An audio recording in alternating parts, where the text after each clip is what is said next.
Welcome back to another episode of On the Subject. I'm your host, Michael Villardo, co-founder and CEO of Subject.com, Subject.ai. You know where to find us here. We got the Subject.ai swag on today. Check it out. We'll have some merch coming your way. But we're super excited. We have a very special guest on today. We've been having an incredible theme of going around the country to some of the best baseball programs that combine academics and athletics that allow you to pursue professional baseball and a great degree at the same time. Here today, we have the true artist and master on how can we actually go pro in baseball, a professional baseball agent, Mark Leinweaver. We're so excited to have you on the show today and can't wait to dive in some incredible discussion. Thank you for joining us today. Mike, it's a pleasure. I'm excited to be here. So you've worked with over 75 professional baseball players. You've been in deals with over 30 MLB clubs. Why? Why do you want to do this work? Why is this appeal to you? Why did you choose this path? Well, I was really looking to be a broadcaster. Truth be told, my story is very untraditional, unconventional. Was a broadcaster chasing the dream in the minor leagues for about a decade, pivoted away from it to be an agent, started at the bottom, literally right up the street here because we're in Beverly Hills today, I know. And it led to something where I realized I had maybe more of a skill set working with professional athletes, coaches, families than necessarily calling games on TV or radio. Plus, I wasn't as good as Burkhart. I wasn't as good as Tom McCarthy. All the guys that were in the minor leagues, when I was there, I saw how great they were. I was good. But could I use the skill set? Could I use the gift of gab? Could I use my passion for baseball, combine it, intersect it? And 17 years later, I'm not only an agent, to really answer to the question, that's how and why I chose it. But I also realized about 10 years ago there was more. Because even players who played and their children that are now going to go through the process, they just weren't as good as dad. They wanted to play at the next level. It might not have been in the pros. It might not have been at D1. But I had a responsibility of also assisting them as well. And that's where it more or less all intersected. I love that. So what do you need to do to be an agent? Like what are the qualifications that you needed to be able to get to where you are today? I think it's the number one question that I get asked by any college student. And I take a lot of pride in stepping away from the day job and volunteering and speaking at schools all over the country, namely here in Los Angeles. And I think the number one thing is trust. It's honesty, it's trust. It could be a slick industry, right? And you see it. You see it across sports. It could be a slick industry. Understanding fundamentally that it starts with trust. You're not going to get very far. You're not going to represent many people if they can't trust you. And I think that's being yourself. I tell every young adult, you got to focus on what you do well. Quick story. When I was a senior in high school, when I was in 8th grade in Yorktown Heights, New York, and I was in middle school in 8th grade, and you get to vote on all of those silly awards that came out at the end of the year. I won the same one twice, the superlative that ended up in the yearbook. I won most talkative. And I got kicked out of class and sent down to the principal's office all the time for talking, but at least I knew I was always the best at it. And I didn't have the best GPA. I was a decent player. I wasn't involved in all these clubs, extracurriculars, but I could talk. And I knew that was my ability. And I'd like to think 30 years later, I'm still using that ability to make a living. I try to stress to these students that it starts with trust, but it starts with that ability. And it's about the story that you write. It's the way you want to do it. Be open-minded, listen, but don't do it the way someone tells you to do it. Your unique formula for success is going to be your own. And so I think when you can combine that, whether it's on the field, off the field, whether you want to play the sport, whether you want to work in the sport, I think that's that combination. And it's something that I've taken great pride in the last 10 years of. You start to self-reflect as to where you are in your career. How did you get there? Who are the people that helped you there? And then what's the use of having all this information if you're not paying forward and giving it back to someone else? And so I'm not so sure if I answered the question directly, but it's more about the overarching conversation of what are we doing with this and how can you help that next generation on or off the field? Do you happen to know what your high school GPA was? 2.8. 2.8. Okay. And so talk about how you said it so eloquently. It's all about doubling and tripling down on your strengths. I think so many people try to spend time improving their weaknesses rather than catering towards their strengths. You knew you had an ability to talk. You're incredible. You're so articulate. I love being able to listen. You have a great voice. How did you be able to work on that skill despite the school system telling you you're not necessarily the greatest student in the world? Yeah, I think that first off, in addition to that ability, I think every student, and regardless of age, you could be in 3rd grade or you could be in the 3rd year of your college program of whatever you're going to major in. Inherently with that ability comes courage and confidence. Now, I think everyone's got courage inside them because courage is just simply taking a chance. And for some students, it's just walking through the door every day. But if you've got an ability, you always have some swagger with it, and that inherently has confidence, right? So I think it's like a fundamental building block, making sure that you focus on those three. There's always going to be haters and shamers. So I Always. think with this younger this younger generation is, and understandably so, fearful of what the other person has to say. You and I did not grow up in the phone era. We just didn't. As for the haters, yeah, how do you deal with haters? But focusing on the courage, the confidence, and the ability. You look at it for, if you could start to master that at a younger age, the more successful and talented you are, the more haters and shamers that are going to come out of the woodwork. It's so true. So you use that at that middle school, high school, college level so that it just becomes easier. In fact, I used it more or less as fuel to the fire. So kind of getting back to the answer, while I wasn't the most academically polished, and that included in college, I'm the only agent at my firm that doesn't have a law degree. I don't even have a master's degree. Yeah, that's what I want to talk about that. Why? So do you need a law degree with most agencies, or how does that work? I should probably finish the thought to Yeah, say go for it. every other agent at our firm has a law degree. Why? So, because I think it is fairly required to negotiate the contracts. And when people hear contracts, they think it's the, hey, let's do 15 a year times 4 year. It's a $60 million deal. It's reviewing a 76-page lease in New York for the player who's going to be there for 5 months, that leasing agent and company is going to slip in some tiny little red print that if you don't cancel the lease 60 days before it's supposed to expire, it's going to trigger to 12 months, and now your client's going to be on the hook for tens of thousands. That gets you fired. That is why you have the law degree, or at least in-house lawyers, in my opinion. My skill set, the ability to go around the country and get things done, and I say that it's not get players. They ask for Taylor Swift tickets. They need their car shipped. They're going to need to find that apartment. you That's do not all their that? job, all of it. Yeah. And when I say we, Well, no, that's what so agents what's do. the difference between an agent and a manager? Well, the truth is, in sports, there are no managers, right? It's all agents. I just think that probably in the shadows here of Hollywood, they chose to have agent manager. Now, the truth is, I would consider myself more of a manager than an agent. I think agents are the ones that cut the deals. Okay. And generally, those are the on the field deals. Those are the endorsement deals. I don't even want to go down the rabbit hole of NIL, but now that's become something where true. deals and money are very prevalent. It's at the Who's your forefront. youngest client, or age-wise? We are now having players commit in 8th or 9th grade. Wow, And that's not just really? us. Okay. That's every agency. That's major college programs, which is when we get down the, hey, you'll know if you're D1. You'll know if you're D1 if they're speaking to you in 8th or 9th grade, in my opinion. But where I'm a little concerned when you talk about what an agent does versus a manager is, the agent's going to negotiate the deals. And that's their job. And that's what they do well. I mean, that's why you take 5% in baseball, and maybe in other sports, it's a bit more, a bit less. In entertainment, it could be 10, 15, 20%. I deal with coaches. I deal with broadcasters post-playing, where those percentages do go up a little bit. But the bottom line is, to all of it, you have to have a team. And while even though in sports we don't call it a manager, somebody has to manage the day-to-day. And players wake up, they think of something, they're going to call and text you. And it's not just the player. It's the mom, the dad, the brother, the sister, the girlfriend, the fiance, the wife. You've got to be available for everyone all the time.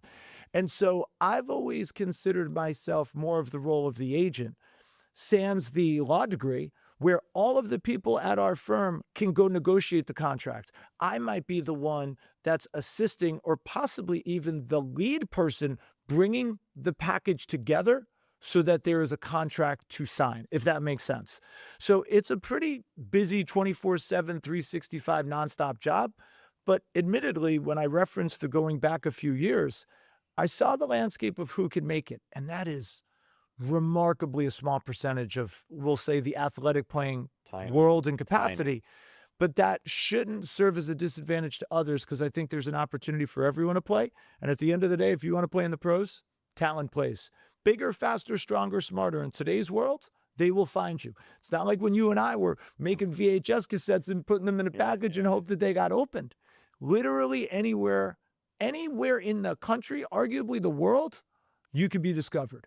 And I've seen more players in the last few years transfer down from D1 to D3s because you can't get drafted if you're not on the field. That's fair. You go play D3, you go show up, you stud There are a out, few kids you're going to drafted get D3 drafted. this year.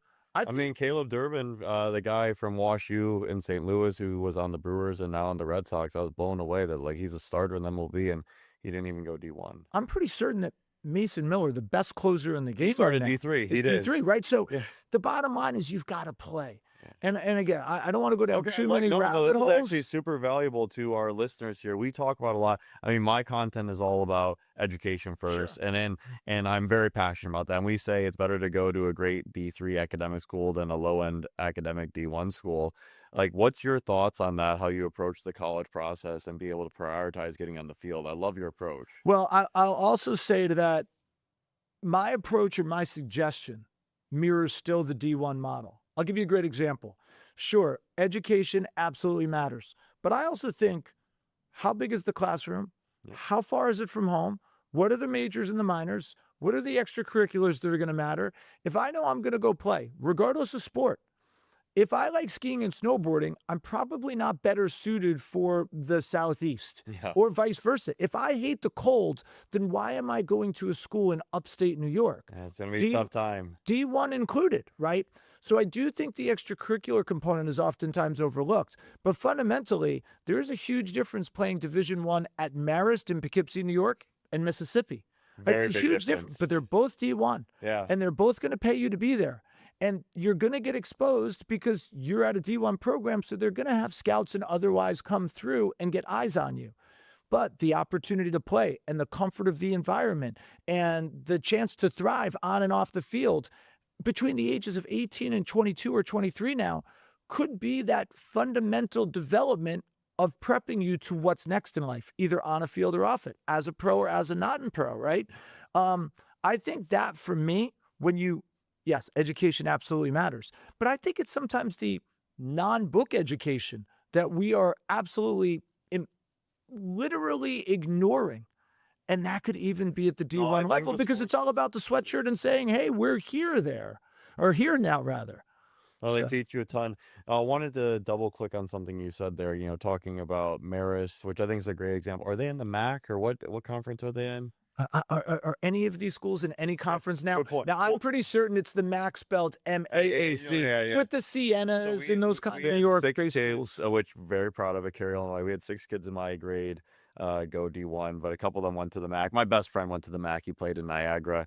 And we talk about, objectively, there's a big difference in D1 conferences. Can you talk about, as an agent, how you view them? Like, how big of a difference is there between the SEC and the MAC, or the SEC and the Horizon League? Like, where are the tiers in D1 baseball right now? Like, what's the top tier? And I should preface this by saying that for me as an agent, I predominantly focus on the pro players, and that my colleagues are the ones running around the country. So you don't have to scout and get the top of funnel going?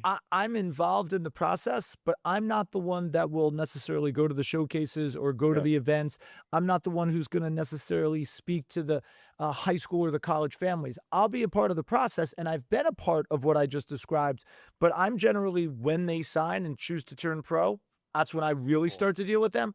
But I'm versed enough to say, the SEC, the ACC, I would even argue the Big 12, right? Those major what about the Big 10 conferences. now? It's USC, UCLA? Well, the Big 10 helped, but UCLA and USC, I think, Oregon. Washington, Stanford, those kinds of schools on the West Coast, I think they've had a challenging time. Travel alone, It's so trying brutal. to navigate through this those kids circus. academically. Like, if you're flying from Eugene, Oregon, out to Maryland to play the Terps, or out to New Brunswick, New Jersey to play Rutgers, I think that's pretty tough on the kids. If you're from Southern California and used to playing an environment like this, weather like this, and now you've got to go play a 3-game series at Ohio State or Michigan State or Rutgers or Michigan, that's a tough adjustment. Yeah. But to answer the question, the SEC, it seems like most young players, most of the commits are going that direction, right? The SEC is just a complete powerhouse. I do think that the world of NIL has maybe moved the needle a little bit, where we saw Vanderbilt dominate for many years. Yeah, they're not doing LSU's it always well, been, yeah. because maybe who has the funding? Maybe some schools fundamentally, and I'm not speaking at all specifically to those universities, but some sometimes have more funding than others. Schools that were generally toward the bottom tier get an influx of a donor, and now they could go out and possibly woo that player that otherwise would have chose a different school. And in baseball, You get 9 on the field, and you could have a couple of power pitchers and a couple of bats in the middle of the lineup. You don't have to win consistently through the regular season. You got to win enough games to get yourself into that regional. It's just like you see it now in the big leagues. The team that's hot at the end of September, who might go in as the last wild card, has a really good chance of winning the World Series. I don't think it's a whole lot different now in the college level because the parity in, we'll say, the SEC or those power conferences is so strong, right? There's so many good players, so many good teams that's where I think you're seeing most of America go, most of the American players go, to the point where, and I don't know this statistically, but how many players in the last 18 to 24 to 36 months have gone from being top 2-round picks to the big leagues? It is a stop in the minor leagues. Yeah, I to like where it Major better. League It's more Baseball is fun. contracting the minor league levels It's good because they don't need up as How do you much. feel about it? I love it personally. I'm not a huge fan of the minor leagues. I apologize if you are, but I'm a huge minor league baseball Okay, we got fan, a but debate hang here. on. More so from the element of the family affordable entertainment, the ability what about the for Savannah Bananas? that's a totally different animal, and I like that they are doing what they're doing, but I think I'm more gravitated toward when that minor league level got cut because Major League Baseball, who bought the minor league, said, "Hey, look, the players are so good coming out of these top programs, the SECs of the world, the ACCs, etc., those conferences we mentioned. They're more major league ready than they ever have been.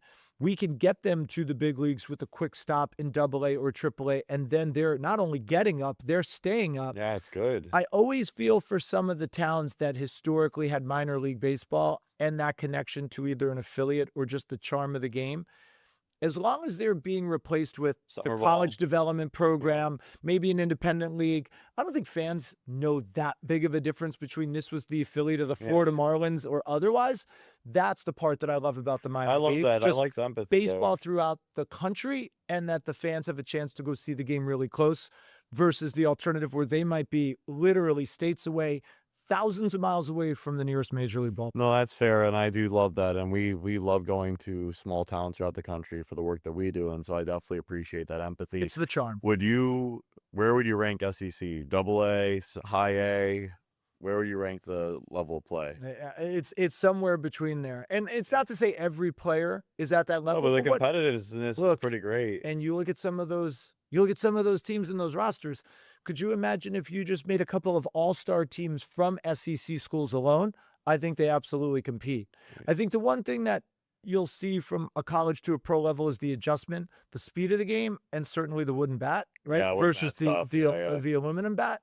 But the speed of the game is, I think, what players talk most about, the analytical part, but also the mental part. That generally, those college programs, they all have that. They all invest in that. But I do think it is a jump to the pro level. And that's why when you see players who come out of those types of programs and are in the major leagues and performing within 18 and 24 months, it's just a remarkably impressive feat by the player. And that started probably a decade prior because I know you and I have a passion for the youth sports, the high school sports, the college sport. That's become more advanced. Now, not everybody who plays the game because they play on a travel team together are equal, but there is, I think, more head and shoulders of one particular player on really every team than everyone else. And then that's the player that you see that trajectory over time, get to those upper levels, play in the minors, play in the big leagues, and maybe even sign one of these major extensions now.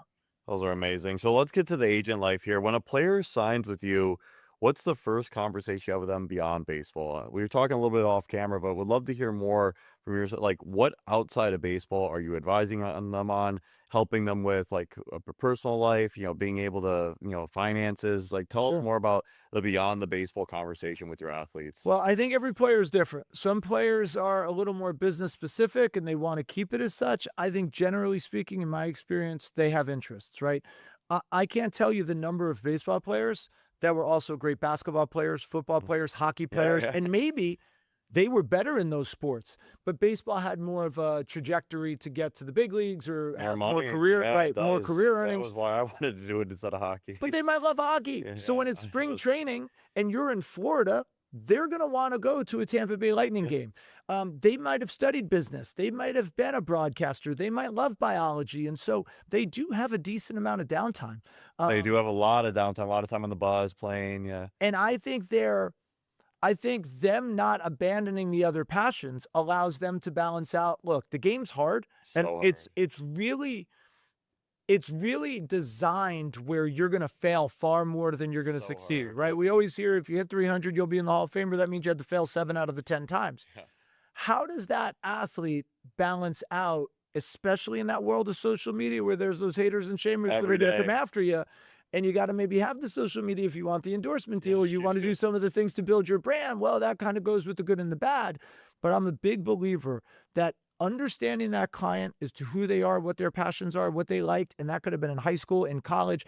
A lot of them like to fish or hunt. I tell my players when they have a bad day, the proverbial age-old, hey, don't think about it. Just go out there and have fun. Go fishing one day. Hit the golf course. Maybe a morning hunt. Recharge your battery, clear your mind, then get back in it. And so I think the answer would be knowing the client, taking the time. And it's not necessarily on day one, because you might call it recruit that player. You'll recruit that player in some cases for weeks to months to even years before they choose you as their representation. You're going to get to know them.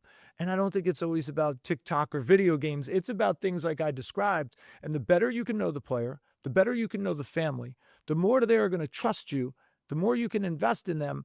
And then I think it is that journey together where you are truly a team. So I always try to get to know that player well. There's one in particular, I'll intentionally name drop him, is Kyle Farmer. Awesome. Now, Shout out Farmer, Kyle. unbelievable guy. I'll see what I can do about having him on your show. Please, we'd But love to have him. this guy was, and I didn't know this until a little later in representing him, but this guy was such a good baseball player, goes on to Georgia, plays there, gets drafted by the Dodgers, plays in the minor leagues, hits a walk-off on ESPN, Sunday Night Baseball, in his first ever game against the Giants, no less. Wow. His childhood best friend, Alex Woods, on that very team, first one to run out onto the field and congratulate him. That's what I think you see up here. You see the SportsCenter highlight, what a story, this guy get there. The grind to get to that point. At times, probably not being considered a top prospect or having players in front of them.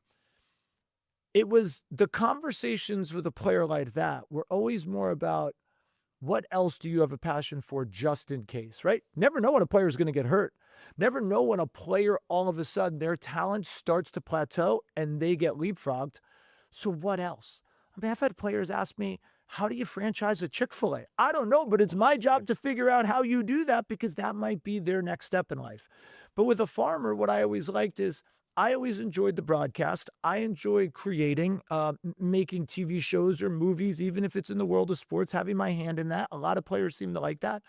He was an extra in the movie The Blind Side. Oh, really? Where? Plays the quarterback. Why did he No play the way. quarterback? Because Did you get him that? No, this was long before I even knew him, because it was early in his college career. But I guess when they shoot those movies, they use actors. They might not have the athleticism, lack of a better term. And so I guess the quarterback was fumbling the ball. And so he stepped in and he becomes this extra. But he's always had an affinity for it. That's He's so gotten to cool. know Sandra Bullock. I remember he got to the big leagues. He hits the walk-off home run. He's a Dodger. And it was like, it'd be kind of cool to reconnect with Sandra Bullock. I wonder if she'd remember me. And well, that was a little more of an aha. Now he's in the big leagues for one of the best teams in baseball, right? That arc. But where's his passion? Well, at some point, the game's going to end. Does he go on TV? Does he want to make movies of his own? Does he want to connect with some of those people? It's my job to know those things. And while not everyone's going to go into broadcasting when they're done playing or want to be a coach at the major league or minor league or collegiate level, they're going to do something else. And they likely have a family and responsibilities. You need to know that player, in summary of my answer, so that you can not only properly represent them in the moment and be their good, bad, or indifferent, but also hopefully set them up for life after the game, because you make a commitment to that player when you first meet them that you're going to be there, good, bad, or indifferent, here and after the career's over. I love that. No, and so what's the major misconception you think on the outside world around agents?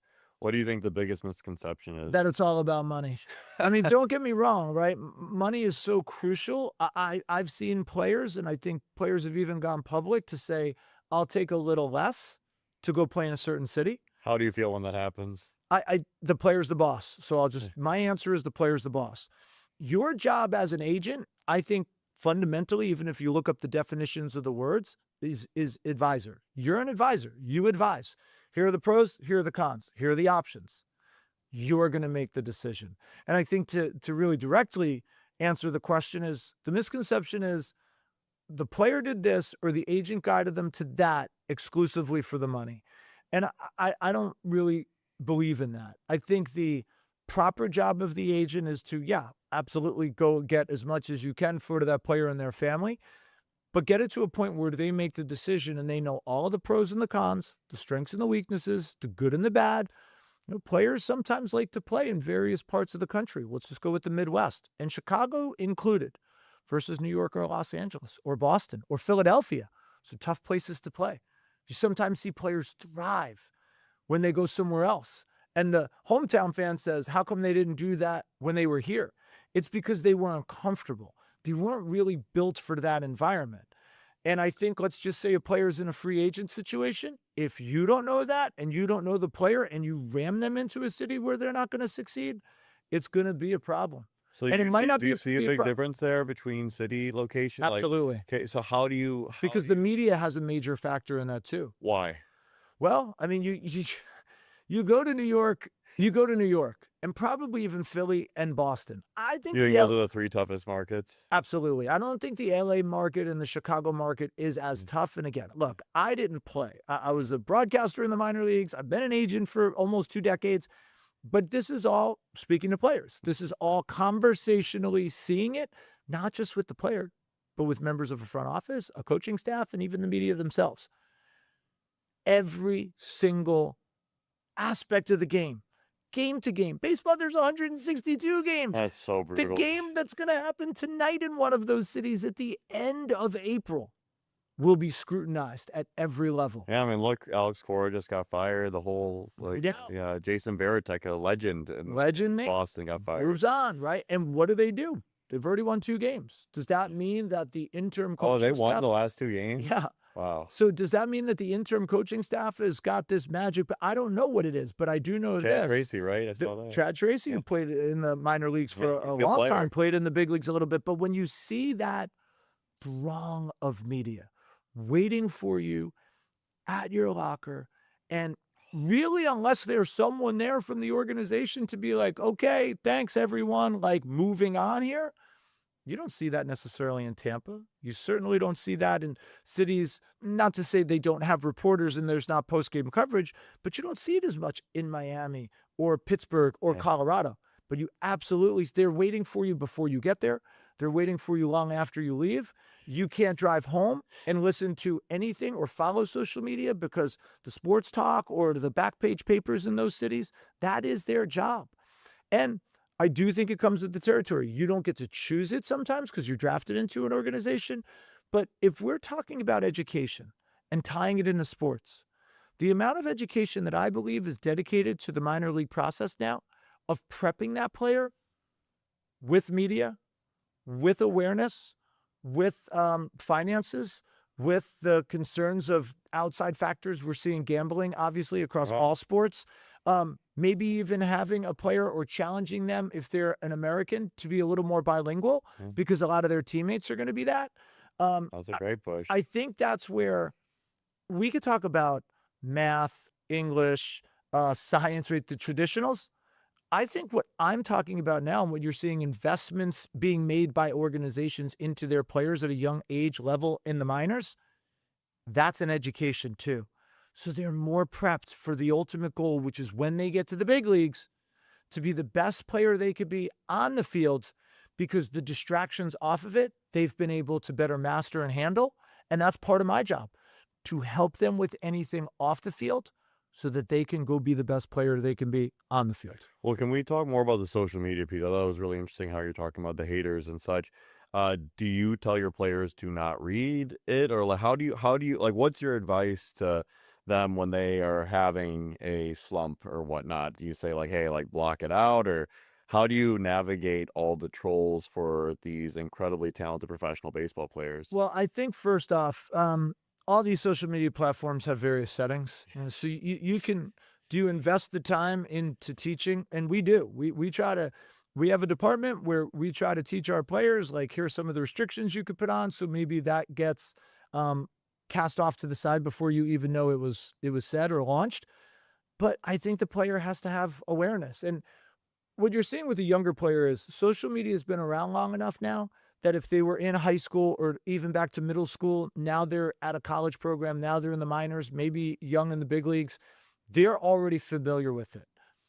But reminding them that they need to focus on what they do and not get caught up. They could have the perfect game. They could hit 4 home runs in a game and one just went over the wall. Someone will criticize that. And while there might be 100 compliments telling them how great they are, that 101st one about how terrible they are, I think human nature is It hurts the most. You gravitate toward that negative, sadly. So I do think it goes back to education. They're familiar with social media. They know it and have been around it, right? At least long enough to realize that even if it's on an adolescent level and the high school or middle school hijinks of what you had to deal with, which is where I go back to that point earlier of prepping yourself by focusing on courage, confidence, and ability is just going to help you later down the road. I think for the most part, the players know how to handle it. They know how to manage it. They will ask for assistance.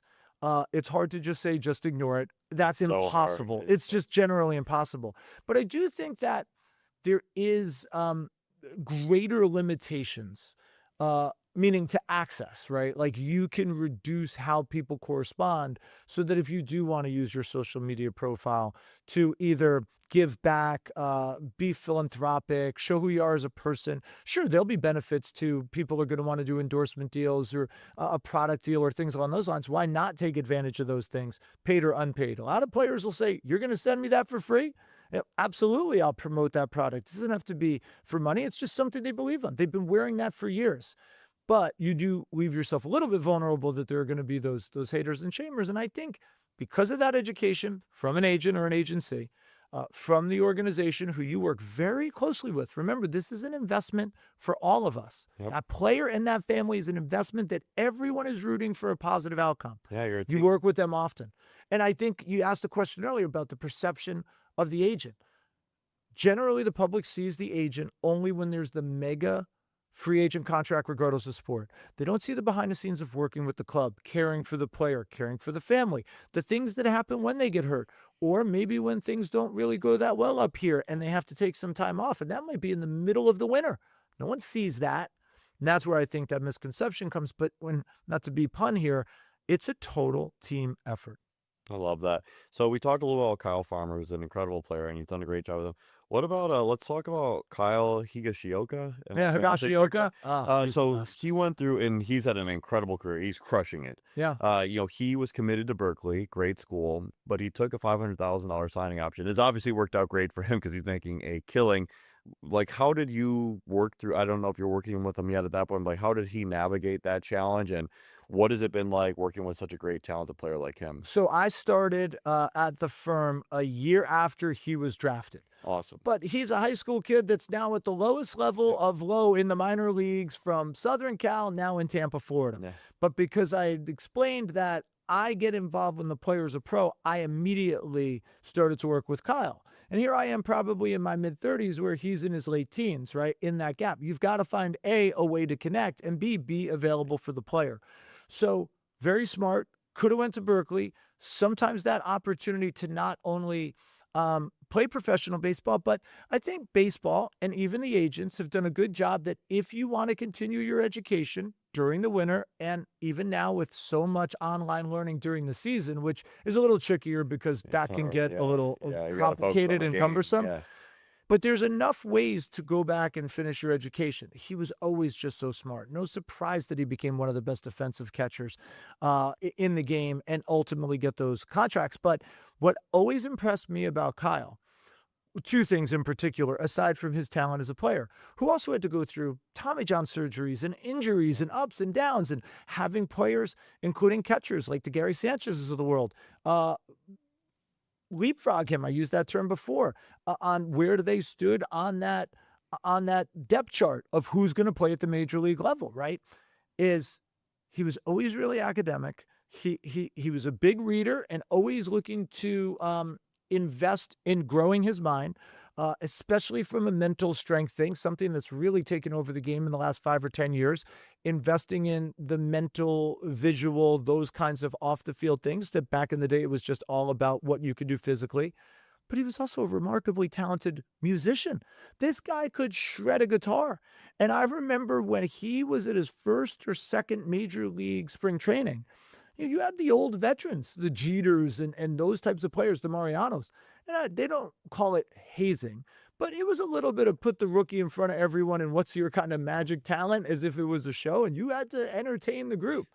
And all of a sudden, he just starts busting out shredding Metallica as Wow. this 20-year-old, 21-year-old kid who's playing potentially, and I don't remember the story that well, but you got Mariano there who comes into Metallica. I wouldn't be surprised if what he was shredding was Enter Sandman, right? Yeah, that's amazing. How many athletes really have that skill set to be that talented in something other than sports, namely in music? I speak at high schools all over the country, and I think this has been timeless, right?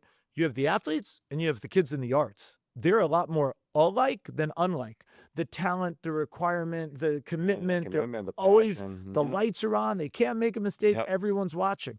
And I also think that's why when they become pros, the athletes always want to do stuff with the entertainers and the singers and whatnot, and vice versa. Yeah, I mean, they that's why do. they sit courtside and they do commercials together. The mutual respect at that higher level, I don't see as much at those lower levels. And I think when you have a Kyle whose parents did such a great job and made him so balanced, education, obviously music, and certainly baseball, then it all kind of comes together. I think that probably allowed Kyle to succeed and overcome and be in the position he's in because he had an outlet other than just the game, regardless of sport. He had an outlet to take his mind off things, which settles you in, allows you to be a little positively distracted, and then get back at it. Where I think you and I both know, you speak to a lot of coaches, you do a great job canvassing the country.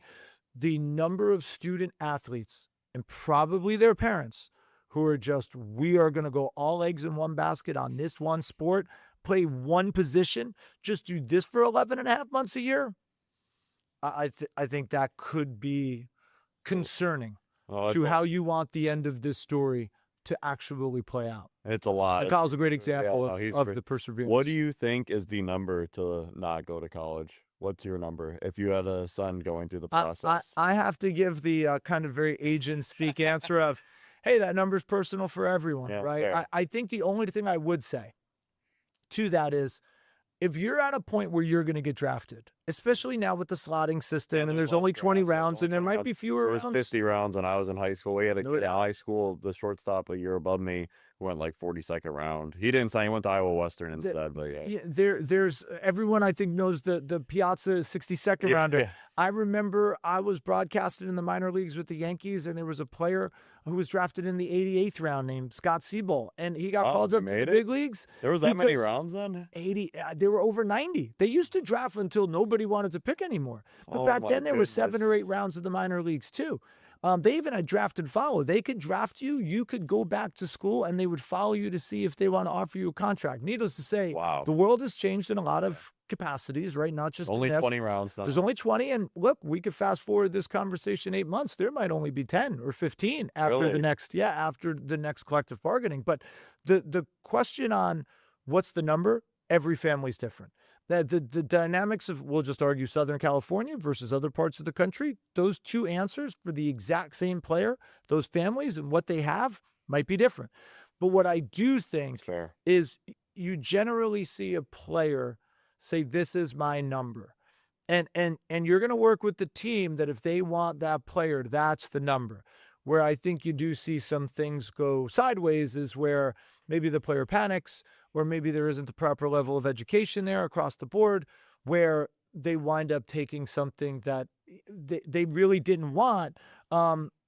And that's where I don't ever say this is the right number. I think it's finding the number that's right, using your team and your resources, and then generally sticking to that plan to get to that point as close as you can, perfect world, exceed it, knowing that whatever, if you do turn it down, whatever you committed to, more than likely on the college side, right? Are you going to the school, 4-year school? You're going to the junior college. That you trust in that's going to be a great scenario for you too. And then your name gets called again a few years down the road. Have you noticed a big difference of the athletes that had a college education versus didn't, or whether it's the family support? Like, what's the biggest thing you've noticed in the maturity of the players you work with? It's funny you say that because I'm a personal believer that if the player's ready to go, they can go. And some of these young individuals that I'll meet in high school, even sophomores or juniors, they're so polished. They're so polished. Why? You would think. Why? I The think. parents? I think it's because of the education of what we're discussing. I think generally speaking, the right parent who knows that, hey, look, it's not just a game. It's all those things we talked about when you choose a city. The ability to handle the press and the ability to manage the finances and the ability to know that you might not do so well. The ability to just be nice and kind and welcoming to these other competitor players who might be drafted ahead of you or play the same position of you on that travel or elite or showcase team. You got to get along with everyone. You got to be kind to everyone. You got to be respectful to everyone. So I think that you can start to see that now where, again, 5, probably closer to 10 years ago and beyond, it was just focusing on the sport and the physical, right? So whether that was the parent, whether that is somebody that they have in their corner, an advisor, because before they become pros, agents are called advisors. They're not called agents. And I told you, that could start as early as 8th or 9th grade. So they've got some, we'll call it professional counsel to them as another source that's going to help guide them through that process so that by the time they are sophomores or juniors and they start meeting with teams and they interview with area scouts, or maybe they interview with assistant general managers or the scouting director, Oh, okay. or That was eventually that young now. that general manager, before they draft them, are going to go to the combine and sit in a suite and have a conversation like we're having. Do they have good eye contact? Do they have posture? Are they able to talk about some things that aren't TikTok or Instagram or video game related, right? Yeah. I think that there's more of an investment collectively from the team. And I don't mean the actual 30 clubs team, the team around that player, that if they are ready and have that mature polish to them, it's not about necessarily going to college. I am also a believer, and I know you interview a lot of college coaches. They're in a business too. They are. They're in a business They to gotta coach win a and keep college their program job, and yeah. win to keep their Yep, job. yep. So when that Which is hard. player, The incentives aren't aligned always. obviously, right? That player is either going to choose to go be arguably a star for that program and that coach committed to that player years earlier and started to build their board and their team around them. And now here come the Kansas City Royals, let's say. They offer X, maybe have to go offer Y to say, we need you in Surprise, Arizona starting next month, versus you're going to go to Purdue or you're going to go to Miami, right? Yeah. It's a business for them too. It's a total business. College sports is a business. But where is the kid prepared to go? Because the flip side to that is, are they ready to go to Surprise, where it's going to be 110 degrees every day when they get there with no rain, and it's 100 degrees at night, and they're literally across the country in some cases. And yes, those resources that I referenced are there, but this isn't going to a college campus where you are absolutely considered to be a key part of it and you get to go to football games. Yeah, it's Yeah, fun. I know you got to go to class, but you get an experience, and you get an experience with teammates right away and coaches right away. It's a business, and I put that in quotes, but it is a college experience. You go to Surprise, that's a business. You made a business decision. Yeah. And while those other resources might be there, you represent in that example, I think you're in charge of one person. It's not necessarily about the team effort of rah, rah, let's go win as a team. Yeah, the organizations try to create that culture, but your job is to go succeed as a pro. That's why they call him a pro player at 17, 18 now. Your job is to go succeed as a pro, get along with your teammates, create some bonding, and then go do it at the highest level. That sometimes is not built for they're an adolescent, for every 17, 18-year-old child, right? Young adult. And sometimes you see players who can't miss coming out of high school.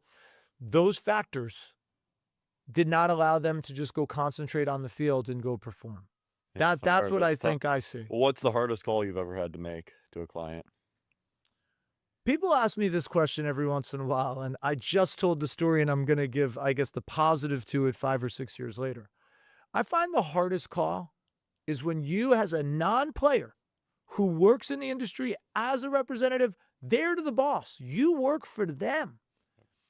Call them and say, I think it's time to turn the page and To focus retire. on something. I put retire in quotes. Yeah. To no longer be a player. Yeah. And I can't get you a job, or look, even if I could get you a job, they're probably going to release you before spring training's over. Or I know Mexico called, but you're married and have 2 kids, and do you really want to go down there in the political climate or whatever, right? But to tell somebody who from probably like toddler age Yeah. have worn a uniform with pride, maybe have went to the big leagues, made money in the big leagues, whatever. To tell them as a non-player who had never experienced that Yeah. at a high level, that they have to pick probably a different vocation because you can't play the game anymore, or at least there's no one out there who wants you to play the game for them, which is also an ego thing, right? How you position that conversation, I've always found that to be one of the harder things to do. I think there's a lot of hard parts of the agent world, but I think that one's the toughest because A, how can they not take it personally? B, there's that little desperation inside that immediately says, what am I going to do next? Which So hard. if you- Identity shift is so hard. if you've been there for all those years and focused on all of those elements, that baseball player is their job. It's not who they are as a person. It's their position. It's their livelihood. And some are really good at it and they make a lot of money. They're going to do something else for the next 50 years of their life. Fact, right? Yeah. This isn't an opinion. This is a fact. If you have been there and helped prep them, guide them, prepare them, that desperation won't be as great. And in some cases, and I'll name drop 2 or 3 people, Jordan Pacheco, who's now a major league coach with the Rockies, Cody Ashe, who's a major league coach with the Detroit Tigers, Seth Mejias-Breen, who's a minor league coach with the Seattle Mariners, and I think within the next year or 2 will be on a major league staff, possibly Seattle. He's in AAA right now. Those were 3 players that had a very difficult time hearing it's time to take the uniform off. I still have the texts on my phone that I like to keep because it might have gotten a little aggressive or personal, but I like to show them when I see them in a major league stadium now and say, remember when you didn't like want to those go take the test, yeah. hitting coach job in Lake Elsinore, right? And start your new chapter of your baseball life because an organization thought, okay, you played for X number of years. We want you to come coach for, Y number of years, including if you're a coach in the majors or you're a player in the majors. You can get to the same 10-year kind of milestone mark regardless of what that combination is. And I'm not saying that's why you do it, but to have that player understand that you're going to go from playing the game to help teaching the game so the next version of you has an opportunity to go up and do what you've done. That's always been the hardest part. But I will say that it's probably one of my more proud moments developing my own career of not only feeling comfortable and confident to have that conversation, but to have those players and their families see them thrive at the major league level for something that I know they pushed back so hard on once upon a time, and understandably so. That's been a very cool moment for me. And so whether it's at the high school level, the college level, the minor league level, the major league level, to see them career pivot and give back oftentimes to the game in a different capacity, that's a proud moment for me. I'll admit that. What would you rank the pro leagues? After MLB, what's the best league in the world? Japan. Then what? Yeah. Korea's done an Korea, unbelievable job. MLB, Japan, Korea, Mexico. Yeah. I Chinese, mean, okay, what would you're you- probably also, look, you've got those winter leagues, right? Yeah. So you got winter leagues in Dominican Venezuela and the Dominican and Puerto Rico and Mexico. Those have become really, really good. And back before the contracts became what they became and the teams started to have a little more of a say of, look, this is your contract and you're an employer. You play they don't for want us. you Like, playing in the we winter, don't want you yeah. breaking a leg trying to rob a home run in some not nearly as nice stadium, we'll say, in one of those other countries that have divots in the outfield and maybe their fence is made out of wood, right? I think the number of players who went back to those countries for tremendous pride and where they came from, which also you have to respect. They don't forget why the WBC was That was so amazing. so great in Love the those Latin WBC. American countries or those Far East countries. They were easy to root for. Nothing against the USA. They were very easy to root for. But I do think it's the big leagues first, Japan second. Korea has done an incredible job. Yes, there's You make real money Taiwan. there too. You can look, we've sent, I'm always careful of how I correct that quickly.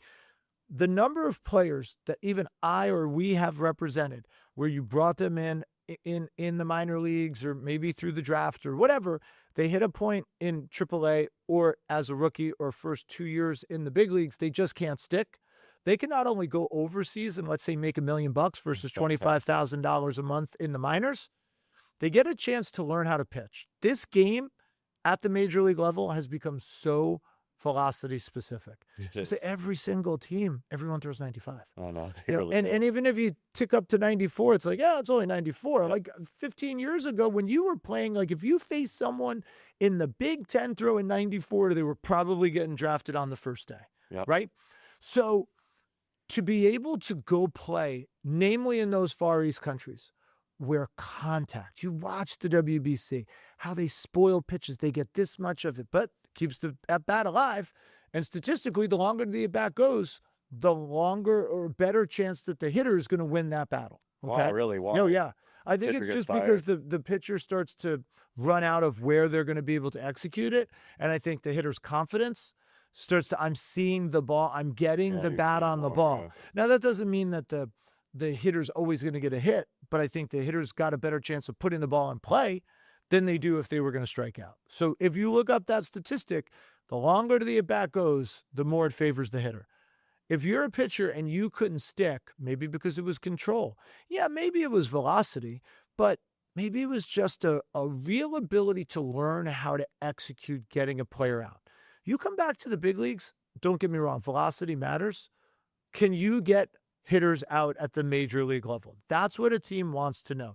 You get a little more velo to it, even better. But can you get players out? It's why you see relievers sometimes, they'll throw this guy, and then the next reliever out of the pen is not the same. It's a different arm angle. Maybe it's 8 or 10 miles an hour lower. Maybe they're more of a changeup guy. So I think this opportunity to go to the Far East, learn how to develop, make a couple of bucks, come back to the U.S., make a whole lot more money, and stick in the major league levels.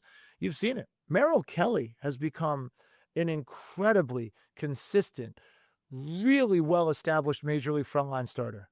He went to Korea for 3 or 4 years. I don't think he ever got to the big leagues with Tampa Bay at the time he went over.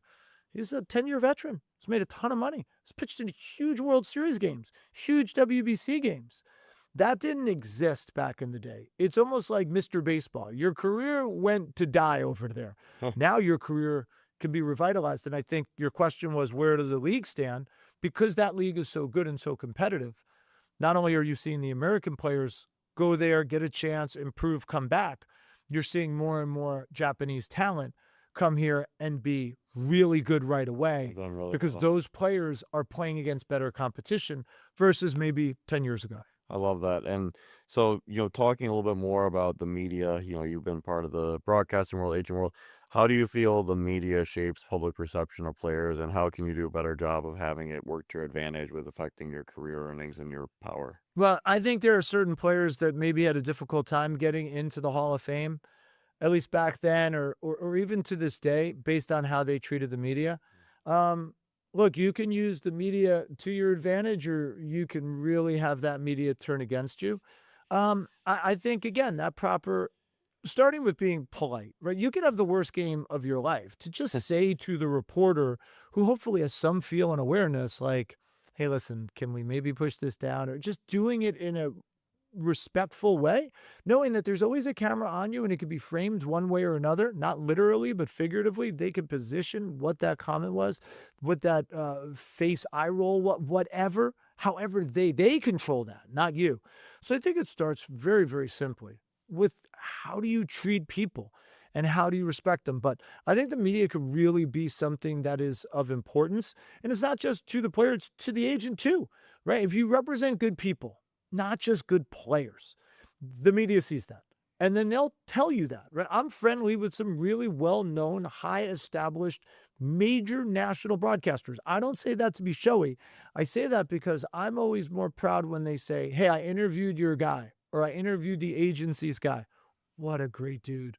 What a great player, but what a better person. Like, I take tremendous pride in that. Me I think we too. all do at our firm because it's about you're going to be the player for a certain period of time. You're going to be the person forever. So It's so true. again, like I don't know what the answer is other than all of the adages of kill them with kindness or look, I don't have to be liked by everyone, but I hope to be respected by as many people as I can be. Not everyone's personality is going to mesh. I'm sure the same is the case in the clubhouse with the media.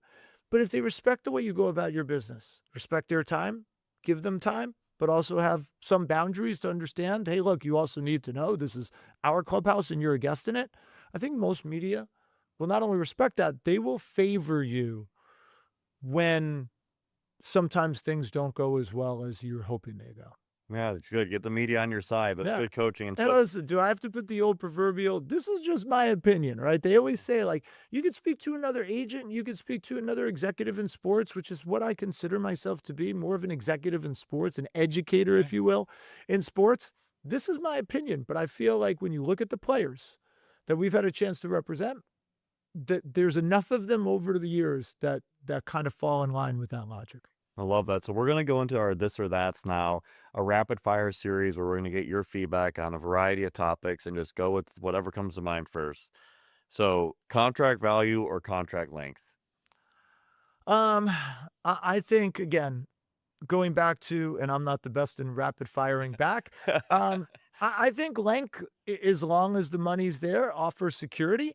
Whereas if it's short term and it doesn't go your way, that second bite of the apple might not be there. So me personally, I like length. College baseball or a draft straight out of high school? Uh, I'm a fan of college baseball. That does not mean it has to exclusively be a four-year school. I am a huge subscriber to junior colleges, and that jump from a maturation process to just even do 1 year to JC could be enormous, and the player can go back out and get drafted again. Love it. College degree or professional experience? Professional experience all day long in the world of sports. You want to go be a doctor or a lawyer, you want to be a marine biologist. That is not the case, but I am a huge believer that experience will trump education in sports any day of the week. Learning on the job or formal education? Probably somewhat of a blend of both, but if I were to do a pie chart, I think learning on the job is at a minimum 51% and the formal education's 49. I'm not speaking from my own personal experience, but we already talked about my GPA. I think in today's modern world, the traditional education at the four-year school, you can learn a lot on YouTube, right? You can learn a lot on YouTube's Googling great. something. And so I think experience is going to win out in if you're really trying to get something done. Knowing your worth or trusting your agent?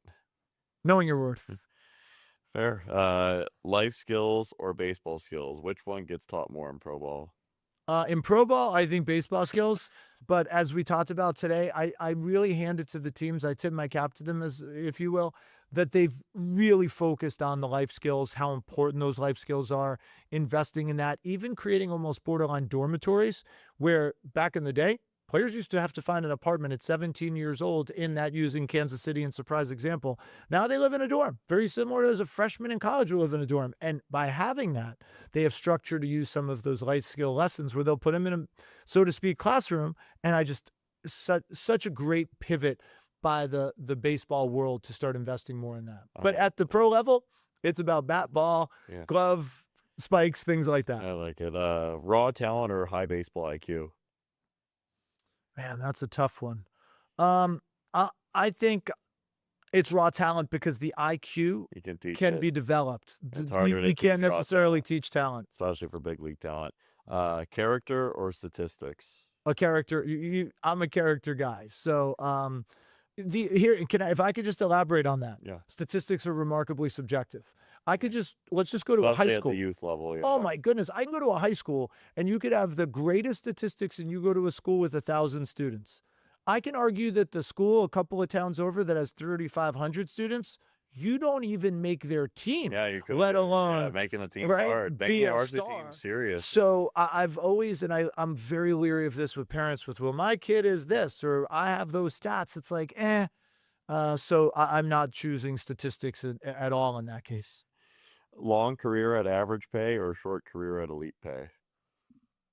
Oh, that's a tricky one. I mean, listen, I think that for some of the players I've been around, they've had long careers at, we'll call it average, and that is another thing when we're talking about dollars and cents at the major league level, because I think it shows them, all right, well, what's next? And I think sometimes, yeah, I've seen players get a lot of money in a short period of time, have no real game plan. What's next? And maybe that money wasn't wisely invested. They didn't have a chance to be around people who can help them. And that includes players in a clubhouse who will tell you to do X or Y or advise you. So I think having that longer, going back to that prior answer, a little more of a steady Eddie, have the right people in your corner, plan for life after the game. I think that would be my choice. Okay, we're going to do a college baseball this or that now. So let's just whip through it, see what you think. SEC or ACC? Oh, that's tricky. I mean, I have a buddy in the ACC, but if you're asking me from like a sheer, like, hey, just look at the proof is in the pudding, it's SEC. Power 5 or top mid-major? In terms of a preference or where you have to go? Wherever you want to take it.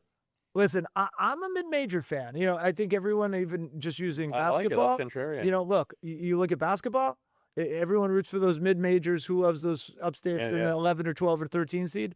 But I do think there's so much talent in the mid-major, and I think you can play a lot more, and I think you can really grow a lot more, and you have a better chance of having your name called when you're on the field than if, you think I'm going to go up, and then we're sitting on the bench for 2 years. Yeah, this will probably be easy for you then, but playing time immediately or waiting your turn at a blue blood program? I think it's go play, because today's modern day world, and this is unfortunately the back end of the mid-major comment, you go, transfer. You crush it, you could transfer without having to wait, and you get an opportunity to really advance very quickly. Ivy League education or full athletic scholarship? Man, that's tricky, speaking to a guy that went to Penn. But don't worry, I'm here to listen to you. I think that I think I'm going to go with the Ivy League education, and here's why. A full athletic scholarship, well, how long is that athletic scholarship, right? Sometimes they're year to year. Yep. And I think if you're at that Ivy League education, I'm a huge believer and subscriber to there's other ways to get money. You could get it academically. You could get it merit-wise. There are ways to offset that. You walk out that door with an Ivy League education, you're going to make money back over the course of time. That full scholarship, and everyone's situation is a little different, could be more subjective than you realize in the moment. I agree all the way on that. Small market where you're a star or big market where you're depth? I think I'm a small market guy. Yeah. Staying close to home or chasing the best opportunity? I think it's the opportunity. That goes back to courage, confidence, and ability. I think sometimes people that either stay close to home or even play close to home, those outside external factors could hold you back a little bit, or maybe not make you as good, including spreading your wings and challenging yourself with maybe where are your limits. So I think I'd rather get out there and take the best opportunity and trust my stuff. East Coast baseball culture or West Coast baseball culture? South's not a choice, huh? No, just East or West. Listen, I think I grew up in the Northeast, spent a lot of time on the East Coast now, but I think I'm that kind of West Coast guy. Yeah. And I do. I think the philosophy there is a little more laid back. And I think baseball has changed where the more relaxed you are, the better chance you can succeed. You do. Whereas I think that East Coast is still a little more old school. It's a little more pressure. Not everyone's built for that. It makes you uncomfortable. If you're squeezing the bat or the ball too tight, it's going to be hard to succeed. It's different in other sports. I'm West Coast, East Coast. Baseball, you got to be more relaxed. Declaring early for the draft or finishing your degree? That is truly a business decision, but it also is if you go and finish that degree, here's my answer, both. And the reason I can answer it both is you can go declare, get the money and the draft ranking or whatever we're calling that as a group, from the agents to the organizations to the schools, they will allow you and try to help you get to school and finish that degree in a reasonable amount of time. That's right for you. You could get both. But if I think you mean it more the traditional way, go 4 years, get the degree, or 5 years and graduate. well, you might not have a whole lot of draft leverage Yeah, left you don't. You anymore. got to So I take. think it has a lot to do with where are you, where's the money, where can you be drafted, going back and finishing. And I've had the Kirk Casallis and the Kyle Farmers go finish after 4 years, get the degree, and they both went on to have incredible major league careers. But what they didn't have to do is go back to get the piece of paper. Yeah, full respect there. Minor league grind or staying an extra year in college? I guess this is kind of on that question. Yeah, look, I think that in my opinion, you could go stay the extra year. Um, there's going to be a place to play. And the one thing about the independent leagues that we talked about, filling in those cities that have lost minor league, is you still see players signed out of the minors. You referenced and joked about the Savannah Bananas. Love them. I'm a huge Some of fan, those man. guys, and I know Reese, who's Superman. He lives in my town. We're friendly. Cool. Love I Jesse once upon Cole. a time was asked to represent him when he was literally the best offensive player in Pepperdine's conference. Was unfortunately the result of COVID, and they only had 5 but his ability to go play at an independent league for 2 years and hit led him, and his charisma led him to be a huge star for the Savannah Bananas. So in that example, you can go play the extra year, get the education. There's going to be a place for you to play. It might not be affiliated with 30 major league teams, but if you do your thing, there's still scouts everywhere. They'll find you. They're going to have a need. They'll sign you. You'll go play in the minors. Bigger, faster, stronger, smarter is going to determine how far you go in the game. Amazing. Well, we're running out of time here. It's been an incredible Can't believe we are. conversation. One last question is really, what would you love your legacy to be with the game of baseball? And again, can't thank you enough for your time and the amazing passion. Well, I always ask people, do they think about their legacy, especially high school students when they graduate? And I rarely get asked it. So it's always tough when you're put on the spot. But I think in a really, as matter of fact, simple answer is being remembered as the agent or the individual in the game who really helped develop the person versus helped develop the player. It's all about that individual and the mark you may have left on them as to who they became and who they continue to become. And that lasts so far beyond just playing on the dirt in a uniform. And I hope that's how the game sees me, as somebody that truly gave back and tried to help develop the people, not exclusively the player. I love that, Mark. And thank you so much for your time. This is unbelievable to be able to hear your passion. And please continue to follow and engage with On the Subject so we have more incredible people in and out of the game of baseball, hockey, football, academia, and share their stories and how we could develop more young people have the best life possible. Thank you for your time I today. appreciate it. Thanks so much for having me.